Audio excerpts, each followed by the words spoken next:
सरसा के अंदर 17 दिसंबर को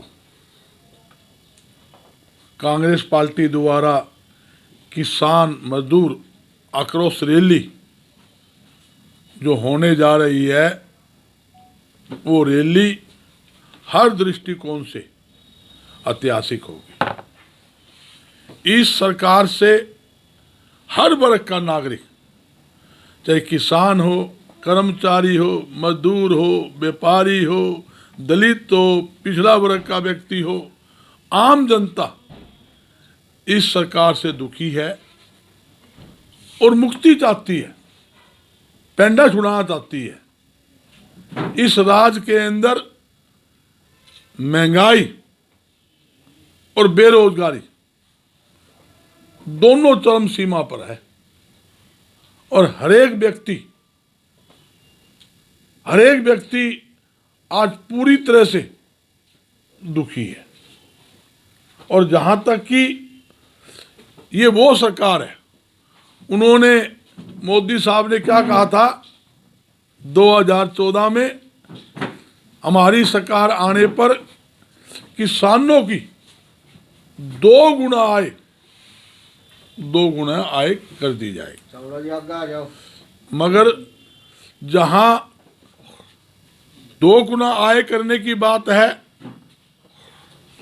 आय तो 2 गुना नहीं हुई, मगर खर्चे किसानों के जरूर 2 गुना हो गए हैं। आप देखोगे खाद महंगा, बीज महंगी, खेती पे उपयोग आने वाले हर सामान महंगा, ट्रैक्टर महंगे, ट्रैक्टर के पार्ट्स महंगे, डीजल महंगा, हर चीज इस राज्य के अंदर महंगाई सर चढ़ के बोल रही है। यह स्थिति तो आज किसानों की है। और दूसरा, जहां लाइन ऑर्डर की स्थिति है, आज बेरोजगारी और खराब कानून व्यवस्था के मामले में हरियाणा देश के अव्वल स्थान के ऊपर है। आप सरकारी आंकड़े उठा के देख लो, क्राइम के आंकड़े उठा के देख लो।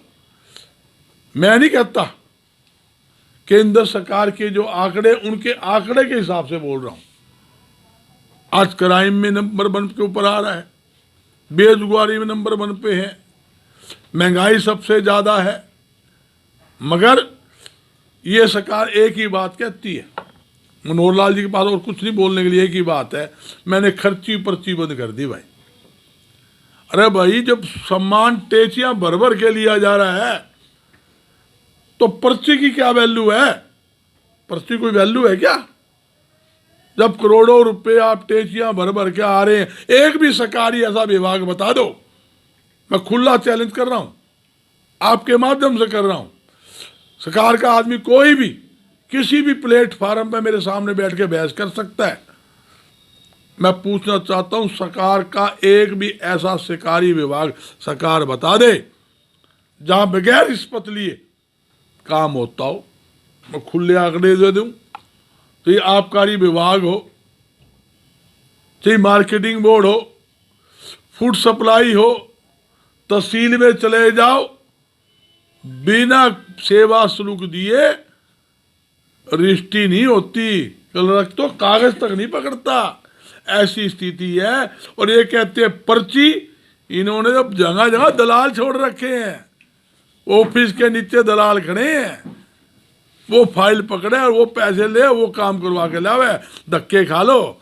जहां तक कि प्रॉपर्टी आईडी का मामला ले लो, प्रॉपर्टी आईडी के नाम पर इन्होंने घोटाला कर लिया। 1-1.5 साल हो गए तो जनता धक्के खा रही है।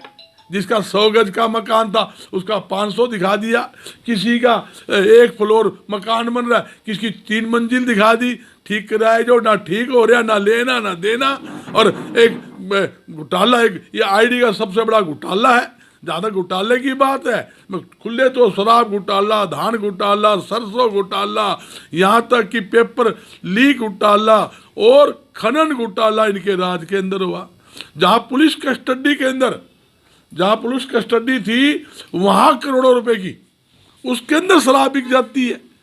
इससे बड़ी शर्म की बात सरकार के लिए हो सकती है। और एक बात और कहता हूं, जहां शराब घोटाले के ऊपर एफआईआर दर्ज, रिश्ती घोटाले में एफआईआर दर्ज, धान घोटाले में अनेकों एफआईआर दर्ज, सबकी एसआईटी, सरकार ने सिर्फ एसआईटी गठन कर दी, सिर्फ उसको ऊपर हाथ फेरने के लिए 2 साल से ज्यादा हो गए। आज तक घोटाला करने वाले अपराधियों को सरकार पकड़ नहीं पाई है। सिर्फ ये सरकार के चेतों के कारण ये सारा खेल खेला जा रहा है।